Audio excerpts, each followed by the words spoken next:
बढ़ेंगे, बात करेंगे थॉट ऑफ द डे की। जो आज का हमारा मोटिवेशनल पावरफुल थॉट है कि स्वयं की शक्ति को पहचानो। हम सब अनंत शक्ति के भंडार है।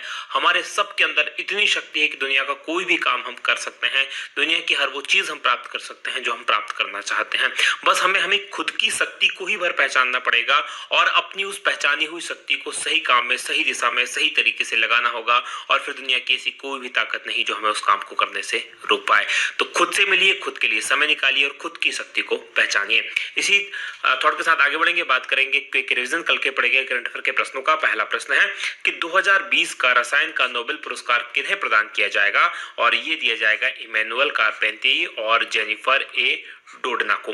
दूसरा प्रश्न, विश्व कपास दिवस कब मनाया जाता है, तो ये 7 अक्टूबर को मनाया जाता है। तीसरा प्रश्न है कि भारत और किस देश के बीच साइबर सुरक्षा के क्षेत्र में सहमति पत्र की स्वीकृति दी गई है केंद्रीय मंत्रिमंडल के द्वारा, और ये दी गई है भारत और जापान के बीच के लिए।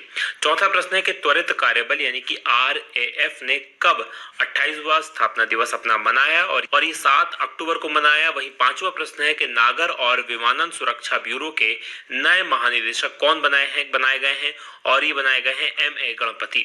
वहीं छठवां प्रश्न है कि SBI के नए चेयरमैन किन्हें नियुक्त किया गया है, तो ये दिनेश कुमार खारा हैं। और सातवां प्रश्न है कि भारत का सबसे तेज AI सुपर कंप्यूटर कौन सा है, तो इसका नाम है परम सिद्धि। वहीं आठवां प्रश्न है कि किस राज्य में डिजिटल सेवा सेतु कार्यक्रम शुरू हुआ है और शुरू किया गया है, और ये शुरू हुआ गुजरात में। और नवा प्रश्न है कि हाल ही में किस बॉलीवुड अभिनेता का निधन हो गया है, और इनका नाम है विशाल आनंद।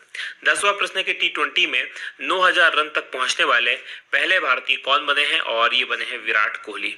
ये थे हमारे कल के पढ़े गए करंट अफेयर के प्रश्नों का क्विक रिवीजन। आगे बढ़ेंगे, आज के प्रश्नों की बात करेंगे। और आज के करंट अफेयर का पहला प्रश्न है कि 2020 का साहित्य का नोबेल पुरस्कार किसे प्रदान किया जाएगा, और ये पुरस्कार दिया जाएगा लुईस ग्लूक को, यानी कि डी ऑप्शन। अमेरिका की कवयित्री हैं लुईस ग्लूक, इनको दिया जाएगा। याद रखिएगा, इनके देशों को थोड़ा सा याद रखिएगा, नाम तो आपको याद रखना ही है। येल विश्वविद्यालय इसकी प्रोफेसर है ये, और 1968 से ये लेखन कार्य कर रही हैं। और इनकी पहली पुस्तक थी फर्स्ट बॉर्न, ये आपको याद रखना है। और ये समकालीन जो अमेरिकी साहित्य है उसमें से सबसे प्रसिद्ध और कवयित्री और निबंधकार रही हैं। बात करें नोबेल पुरस्कार की, तो 1901 में इसकी शुरुआत की गई थी और 6 क्षेत्रों में दिया जाता है: शांति, साहित्य, भौतिकी, रसायन, चिकित्सा और अर्थशास्त्र। इनमें से 4 के बारे में अभी तक घोषणा की जा चुकी है। भौतिकी की घोषणा हो गई, रसायन की घोषणा हो गई, साहित्य की, और अभी साहित्य के क्षेत्र में हो गई। अब शांति और अर्थशास्त्र का पुरस्कार बचा है जिसकी घोषणा होना बाकी है। कौन देता है, तो नोबेल फाउंडेशन देता है, स्वीडन के वैज्ञानिक अल्फ्रेड नोबेल की याद में। अब पिछले करंट अफेयर में किन किन जो घोषणा हुई है अलग अलग नोबेल प्राइजेस की, उनके बारे में बता देता हूं मैं आपको। कि रसायन का नोबेल 2 इस बार महिला वैज्ञानिकों को दिया जा रहा है। एक फ्रांस की वैज्ञानिक है इमैनुअल कारपेंटियर, और दूसरी अमेरिका की वैज्ञानिक है जेनिफर ए डोडेना, और जीनोम की एडिटिंग के लिए इनको ये पुरस्कार दिया जा रहा है। दूसरा जो भौतिकी का नोबेल पुरस्कार है वो इस बार 3 लोगों को दिया जा रहा है, रोजर पेनरोज, और दूसरे हैं राइनहार्ड गेंजेल, और तीसरी है एंड्रिया गेज, और इनको अंतरिक्ष में ब्लैक होल की मौजूदगी से जुड़ी हुई खोज के बारे में पुरस्कार दिया जा रहा है।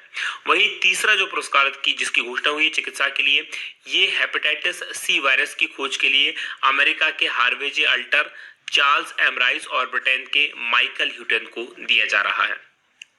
बात करेंगे दूसरे प्रश्न की कि भारतीय वायुसेना दिवस कब मनाया जाता है, तो भारतीय वायुसेना दिवस जो मनाया जाता है वो 8 अक्टूबर को मनाया जाता है, यानी कि C ऑप्शन प्रश्न का सही उत्तर है। डिटेल लिख लीजिए क्या है, तो भारतीय वायुसेना हर साल 8 अक्टूबर को भारतीय वायुसेना दिवस के रूप में मनाती है। और भारतीय वायुसेना की स्थापना कब हुई थी, तो 8 अक्टूबर 1932 को की गई थी, और जब इसकी स्थापना हुई थी तब इसका नाम था रॉयल इंडियन एयरफोर्स। अब इसमें से इसका रॉयल हटा दिया गया है, केवल इसका नाम इंडियन एयरफोर्स रखा गया है।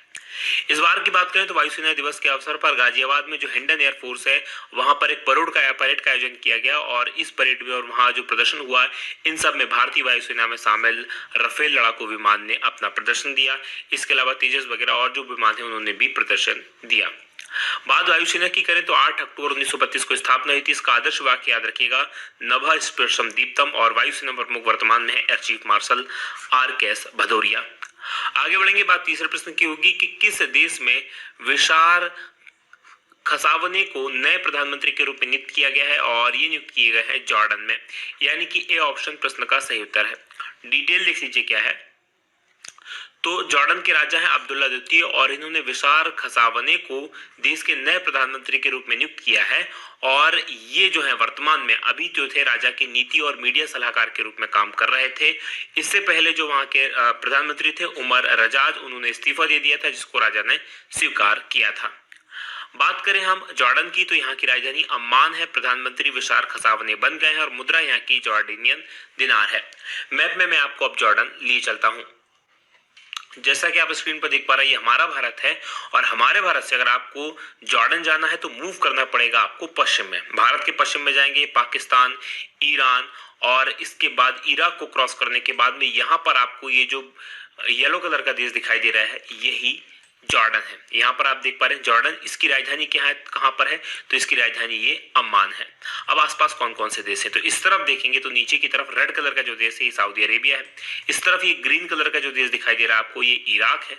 ऊपर जो डार्क ग्रीन कलर का देश दिखाई दे रहा है वो सीरिया है और इस तरफ इसकी सीमा फिलिस्तीन और इजराइल के साथ में लगी हुई है। जबकि यहाँ पर इसकी सीमा गल्फ ऑफ अकाबा की खाड़ी है, वहां पर इसकी सीमा इस तरफ लगी हुई है और इस तरफ मिस्र आ जाता है।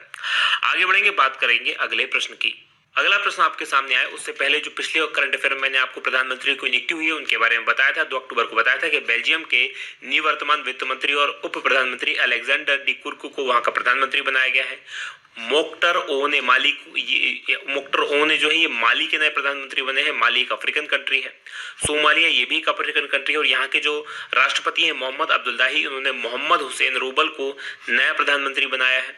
जापान में याशीहिदे सुगा नए प्रधानमंत्री बने हैं और फ्रांसिस्को पास्कल एगुए ओबामा एशुए इनको लगातार तीसरी बार इक्वेटोरियल गिनी गणराज्य का प्रधानमंत्री नियुक्त किया गया है। बात करेंगे चौथे प्रश्न की कि आरबीआई के नए डिप्टी गवर्नर के रूप में कौन नियुक्त हुए हैं और ये नियुक्त हुए हैं, इनका नाम है राजेश्वर राव, यानी कि बी ऑप्शन प्रश्न का सही उत्तर है। डिटेल लिख लीजिए क्या है। तो भारत सरकार ने एम राजेश्वर राव को भारतीय जो रिजर्व बैंक है उसके नए डिप्टी गवर्नर के रूप में नियुक्त किया है और मार्च 2020 में ये पद खाली हुआ था जब पूर्व डिप्टी गवर्नर NR विश्वनाथन ने अपने स्वास्थ्य कारणों का हवाला देते हुए इस्तीफा दे दिया था। उसके बाद से ये पद खाली था और इस पर अब इनकी नियुक्ति की गई है। इसके अलावा भारत सरकार ने अर्थशास्त्री जयंत R वर्मा, शशांक भिड़े, आशिमा गोयल इनको जो मौद्रिक नीति समिति है उसके सदस्य के रूप में नियुक्त किया है और ये मौद्रिक नीति समिति ही ब्याज दरों, repo rate, reverse repo rate आदि को चेंज करने के लिए अपनी सिफारिश करती है। बात करें आरबीआई की तो इसकी स्थापना हुई थी 1 अप्रैल 1935 को। इसका मुख्यालय मुंबई में है और गवर्नर इसके शक्तिकांत दास हैं। पांचवा प्रश्न है कि किस बैंक ने भारत में 74 करोड़ 10 लाख डॉलर लागत वाली बुनियादी परियोजनाओं को मंजूरी दी है और ये मंजूरी दी है न्यू डेवलपमेंट बैंक ने, जो कि ब्रिक्स देशों का एक बैंक है। इसी ऑप्शन इस प्रश्न का सही उत्तर है। डिटेल लिख लीजिए क्या है। तो न्यू डेवलपमेंट बैंक इसने भारत में 74 करोड़ 10 लाख डॉलर के लागत वाली बुनियादी परियोजनाओं को मंजूरी दी है और इन बुनियादी परियोजनाओं में 2 परियोजनाएं इंपॉर्टेंट है जो आपको याद रखना है। एक तो Delhi Ghaziabad Meerut regional rapid transit system, इसके तहत 50 करोड़ डॉलर की इसको सहायता दी गई है और मुंबई मेट्रो रेल द्वितीय की जो छठी लाइन है उसके लिए 24 करोड़ 10 लाख डॉलर का ऋण मंजूर किया है। कुल मिलाकर 74 करोड़ 10 लाख डॉलर का ऋण मंजूर इन 2 योजनाओं के लिए किया गया है। ये बैंक जो है वो ब्रिक्स बैंक के नाम से भी इसको जाना जाता है। ब्रिक्स देशों ने मिलकर इस बैंक की स्थापना की है। बात करें छठवें प्रश्न की कि विश्व बैंक ने भारत की जीडीपी की दर में कितने प्रतिशत की गिरावट का अनुमान लगाया है और इसने अनुमान लगाया है 9.6% की गिरावट का, यानी कि ए ऑप्शन प्रश्न का सही उत्तर है। डिटेल लिख लीजिए क्या है। तो जो विश्व बैंक है उसने चालू वित्त वर्ष यानी कि 2020-21 चल रहा है, इसमें भारत की जो सकल घरेलू उत्पाद की दर है, याद रखिएगा घरेलू उत्पाद में नहीं, जीडीपी में नहीं, जीडीपी की जो बढ़ने की दर है उस दर में 9.6% की गिरावट का अनुमान लगाया है। और कोविड-19 महामारी के कारण ऐसा हुआ है क्योंकि देश भर के अंदर जो लॉकडाउन लगा उससे परिवारों और कंपनियों की आय में बहुत बुरा असर पड़ा और उसके कारण ये जीडीपी में गिरावट का अनुमान लगाया गया है। इसके अलावा जो दक्षिण एशिया अर्थव्यवस्था पर विश्व बैंक की एक रिपोर्ट आई है उसमें कहा गया है कि इस क्षेत्र की यानी दक्षिण एशिया की वृद्धि दर 2020 में 7.7% की इसमें गिरावट आ सकती है, जबकि पिछले 5 सालों में अगर देखें तो ये वृद्धि दर हर साल 6% के आसपास रही है। बात करें विश्व बैंक की तो इसका मुख्यालय वॉशिंगटन डीसी में, स्थापना हुई थी जुलाई 1944 में ब्रेटन वुड्स सम्मेलन में और अध्यक्ष इसके डेविड मालपास हैं।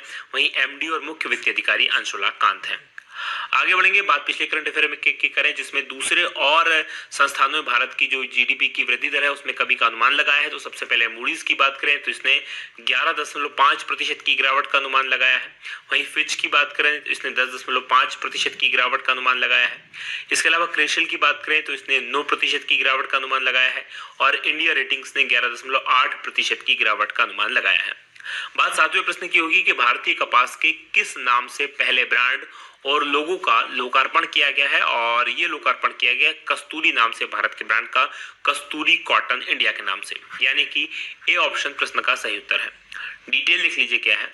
तो जो कपड़ा मंत्री हैं भारत की स्मृति ईरानी, इन्होंने 7 अक्टूबर को दूसरे विश्व कपास दिवस, जिसके बारे में मैंने आपको कल बताया भी था, इस पर भारतीय कपास के पहले ब्रांड और लोगों का लोकार्पण किया है। और विश्व कपास व्यापार में भारत का जो कपड़ा होगा, कपास होगा, उसको कस्तूरी कपास के नाम से जाना जाएगा। ये जो भारत का कपास है ये अपनी सफेदी, अपनी चमक, अपनी नर्म शुद्धता, नरमी और विशिष्ट पहचान के लिए जाना जाता है। बात करें भारत की तो भारत हर साल करीब 10 लाख टन कपास का उत्पादन करता है, जो विश्व कपास का लगभग 23% है। आगे बढ़ेंगे, बात 8वें प्रश्न की होगी कि फोर्ब्स की सूची में कौन देश के सबसे धनवान व्यक्ति बने हैं, और लगातार 13वें साल ये धनवान व्यक्ति बने हैं मुकेश अंबानी, यानी कि डी ऑप्शन प्रश्न का सही उत्तर है। डिटेल लिख लीजिए क्या है। तो रिलायंस इंडस्ट्रीज यानी RIL, इसके जो चेयरमैन है और प्रबंध निदेशक हैं, MD है मुकेश अंबानी, ये लगातार 13वें साल फोर्ब्स की सूची में भारत के सबसे धनी व्यक्ति हैं और इनकी वर्तमान में जो नेटवर्थ है वो है 88.7 अरब डॉलर की। इसके अलावा सूची में दूसरे स्थान पर अडानी ग्रुप के चेयरमैन गौतम अडानी है, जिनके पास 25.2 अरब डॉलर की संपत्ति है। और तीसरे स्थान पर HCL टेक्नोलॉजीज के चेयरमैन शिव नाडर हैं, जिनके पास 20.4 अरब डॉलर की संपत्ति है। चौथे नंबर पर इस सूची में राधा किशन दमानी है, जिनके पास 15.4 अरब डॉलर की संपत्ति है। और 5वें स्थान पर हिंदुजा बंधु है, जिनके पास 12.8 अरब डॉलर की संपत्ति है। आगे बढ़ेंगे, बात करेंगे अब हम 9वें प्रश्न की कि हाल ही में केंद्रीय शाख आपूर्ति और उपभोक्ता मामलों के मंत्री का नाम क्या है जिनका निधन हो गया है, और इनका नाम है रामविलास पासवान, यानी कि ए ऑप्शन प्रश्न का सही उत्तर है। डिटेल देख लीजिए क्या है। तो जो केंद्रीय खाद्य आपूर्ति और उपभोक्ता मामलों के मंत्री हैं रामविलास पासवान, इनका निधन हो गया। और जो पासवान है वो 1969 में बिहार विधानसभा के लिए चुनाव जीते थे, चुने गए थे। और उसके बाद ये केंद्र में लगातार अलग अलग मंत्रालय पे इन्होंने काम किया, जैसे रेल मंत्री रहे, इस्पात, कोयला, दूरसंचार, खाद्य एवं उपभोक्ता मामलों के मंत्रालय की जिम्मेदारी संभाली। वर्तमान में ये जो है खाद्य आपूर्ति और उपभोक्ता मामलों के मंत्री थे 2014 से, ये आपको याद रखना है। बात करें पिछले करंट अफेयर में और राजनीति से जुड़े हुए व्यक्तियों के निधन की, तो पूर्व केंद्रीय मंत्री जसवंत सिंह, इनका 27 सितंबर को निधन हो गया। उसके अलावा बिहार के दिग्गज नेता पूर्व केंद्रीय मंत्री रघुवंश प्रसाद सिंह का भी 13 सितंबर को निधन हो गया। बात 10वें प्रश्न की करेंगे कि इंडिया पोस्ट पेमेंट्स बैंक के नए MD और CEO कौन बनाए गए हैं, और ये बनाए गए हैं जे वेंकटरमू, यानी कि सी ऑप्शन प्रश्न का सही उत्तर है। डिटेल लिख लीजिए क्या है। तो जय वेंकटरमू ये India post payments bank IPPB, इसके नए प्रबंध निदेशक और मुख्य कार्यकारी अधिकारी यानी कि MD और CEO बनाए गए हैं, और इन्होंने स्थान लिया है सुरेश सेठी का। ये मार्च 2022 तक इन पद पर इन्होंने, सुरेश सेठी ने काम किया था। वेंकट रामू की बात करें तो ये वर्तमान में इक्विटास स्मॉल फाइनेंस बैंक के मुख्य डिजिटल अधिकारी के रूप में काम कर रहे हैं। बात पिछले करंट अफेयर में और नियुक्तियों की करें तो मैंने आपको कल ही के करंट अफेयर में बताया था कि दिनेश कुमार खारा ये SBI के चेयरमैन नियुक्त किए गए हैं। SBI ने ही चरणजीत अत्रा को अपना नया CFO चीफ फाइनेंशियल ऑफिसर नियुक्त किया है। S कृष्णा जो है पंजाब और सिंध बैंक के नए MD CEO बने हैं। VK यादव ये रेलवे बोर्ड के CEO के रूप में इनको नियुक्त किया गया है। और अश्विन भाटिया को भारतीय स्टेट बैंक में MD के रूप में यानी प्रबंध निदेशक के रूप में नियुक्त किया गया है। आज का हमारा करंट अफेयर यहीं तक था और कल के सवाल की हम बात करेंगे। कल मैंने आपसे प्रश्न पूछा था कि किस देश की एलिसा हेली ने टी20 में सर्वाधिक डिसमिसल के जो महेंद्र सिंह धोनी का रिकॉर्ड है उसको तोड़ा है, और ये ऑस्ट्रेलिया की है। यानी कि इस प्रश्न का सही उत्तर डी है। आप में से बहुत सारे लोगों ने इस प्रश्न का सही उत्तर दिया है और आज के प्रश्न का उत्तर देना मत भूलिएगा। अब आज के प्रश्न की तरफ बढ़ेंगे। आज का हमारा प्रश्न है कि भारतीय फिल्म और टेलीविजन संस्थान सोसाइटी के अध्यक्ष के रूप में किसे नियुक्त किया गया है, कौन बनाए गए हैं। तो कमेंट करके जरूर बताइएगा कि इस के अध्यक्ष कौन बने हैं। ये वीडियो आपको कैसा लगा ये बताना मत भूलिएगा। आज की बात करेंगे यही समाप्त। आप लोगों का बहुत बहुत धन्यवाद।